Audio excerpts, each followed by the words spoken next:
Everyone knows Michael Jackson as the king of pop. His moonwalk, Thriller, and his music videos changed the entertainment industry forever. But that's only the version of Michael Jackson the world saw, because behind the fame, there is a completely different story. A story that began in a small, crowded house in Gary, Indiana, and yet, from inside that house, something unusual was being built, and a mindset that would eventually turn a young boy into a global phenomenon. This is the story of Michael Jackson, and we will take a look at how a poor kid who came from nothing made a global empire. To understand Michael Jackson, you first have to understand the world he was born into. Michael Joseph Jackson was born on August 29, 1958, the seventh of 9 children. The family lived at 2300 Jackson Street. A small town, Gary, Indiana, in the 1950s, was not a place where dreams went to flourish. It was the kind of place where you worked with your hands until your body gave out, and then you retired with nothing. The kind of place where the idea that one of your children would grow up to be the most famous person on the planet was not just unlikely, it was laughable. He was born into a family that had nothing. His father, Joseph Jackson, worked at a steel mill. Money was always tight. Some weeks they didn't know if they'd make it to the next one. On paper, this looks like a dead end. But that's how the whole story gets interesting. It's 1963. Michael is 5 years old. His older brothers are rehearsing. Joseph has already formed them into a band, the Jackson Brothers, and he runs rehearsals like a military drill sergeant. The boys are tired. They've been at it for hours. But Joseph doesn't care about being tired. Tired is an excuse, and excuses are for losers.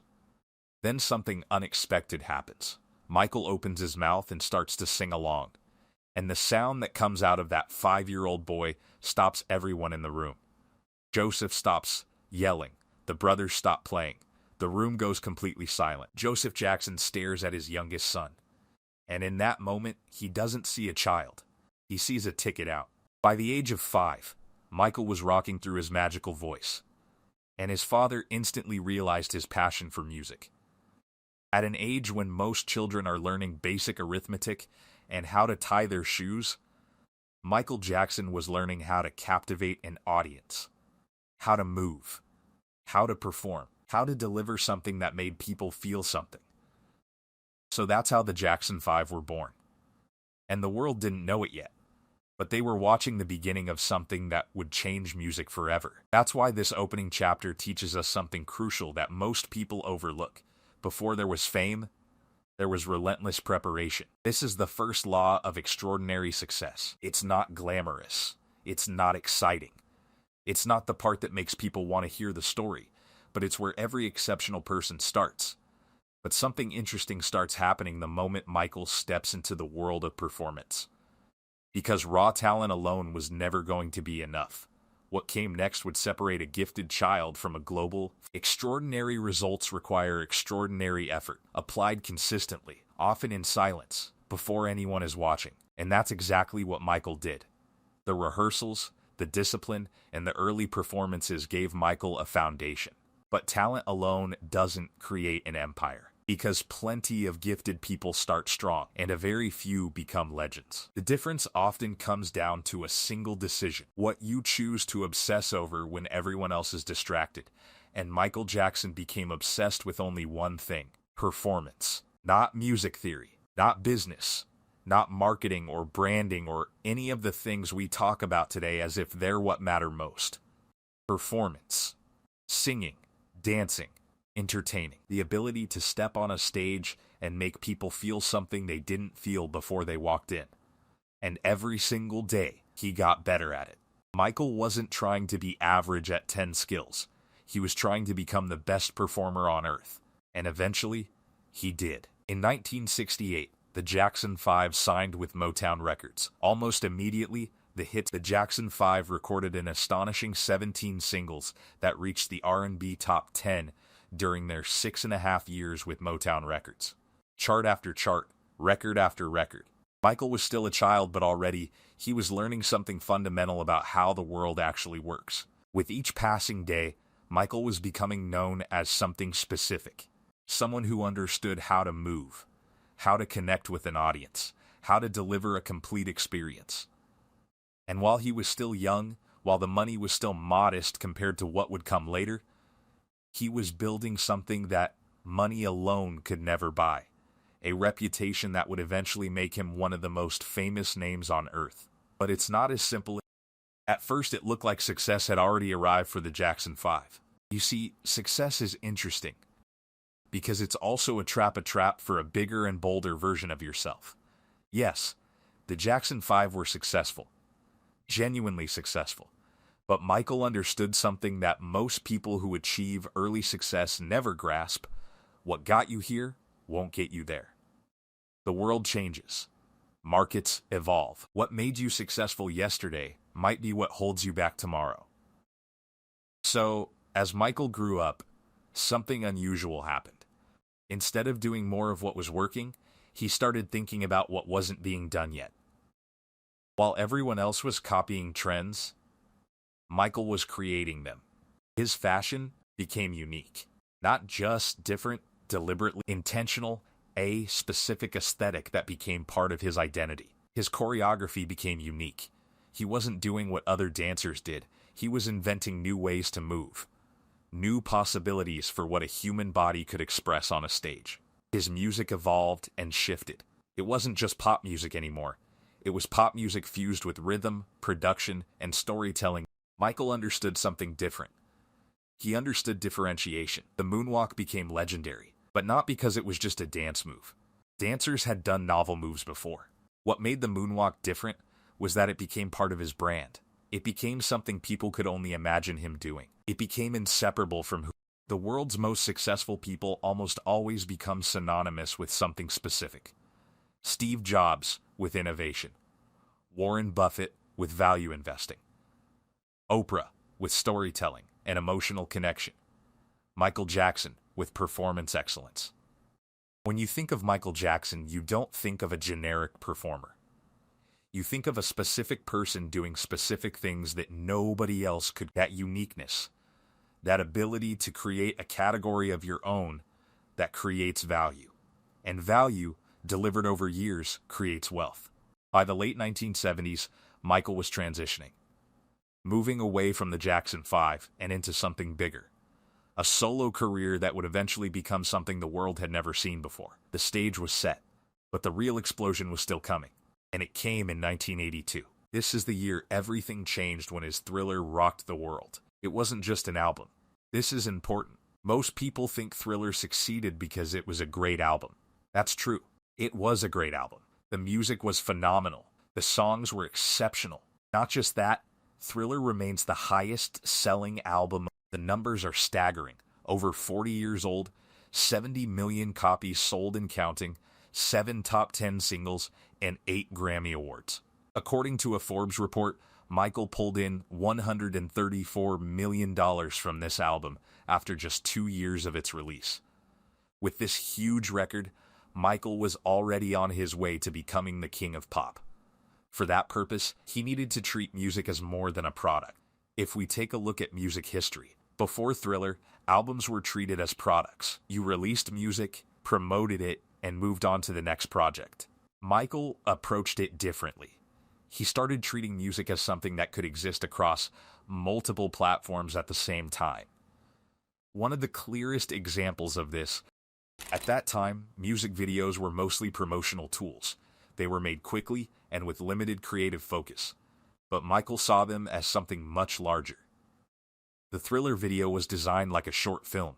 It combined storytelling, choreography, and cinematic production in a way that had not been done at that scale before. And that changed how people experienced this. But the impact didn't stop there. Television airplay pushed public attention. Public attention pushed the global conversation. And that conversation pushed record demand even higher. Each part reinforced the other. So a single release was now working through multiple channels at once: music, visuals, media coverage, and this is also why the album reached a level of success that hadn't been seen before. It didn't just sit at the top of the charts, it stayed there and expanded its reach over time. And behind all of this was a shift in how value was being created. Michael was no longer earning only from record sales. He was earning from concerts, licensing, merchandise, publishing rights, and everything connected to his image and work. All of it was built on one foundation: his ability as a performer. By the mid-1980s, he had moved beyond being just a musician. He was now operating at a level where music, branding, and business were all connected. But the most important financial decision of his life was still ahead, and it happened away from the stage, and it was one step closer to his dream. On August 14th, 1985, the King of Pop purchased ATV Music for $47 million, which gave him the publishing rights to the vast majority of the Beatles' catalog. When you first hear that, it might not sound dramatic, but the music industry understood immediately what had just happened. This was a 9-figure investment. It was expensive. It required capital. And at the time, many people questioned it openly. But Michael understood something fundamental about how wealth actually works. And it's a distinction that separates millionaires from everyone else. Performers earn income. Owners build wealth. A doctor can earn millions per year. A business owner can build hundreds of millions of dollars in wealth. The difference is not salary. The difference is ownership. Here's what Michael understood that most entertainers never grasp.